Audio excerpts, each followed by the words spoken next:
natin doon sa BICAM report. So therefore, kunwarian lang, sarsuela lang yung live stream. Pinakita lang sa inyo na kunwari ay nagtatalo-talo sila doon at hindi magkasundo-sundo. Dahil kung inyong napansin, 18 ngayong buwan ng Disyembre, araw ng Huwebes, madaling araw, 2 to 3 a.m., bigla na lang nag-adjourn. Paano nila na-reconcile yung kanilang differences? Diba? Yung kanilang mga version ng budget.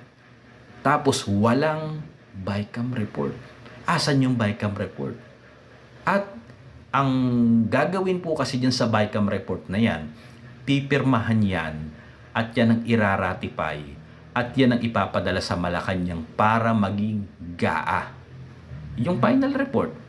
Kung walang final report, it means pwede pa nilang dagdagan.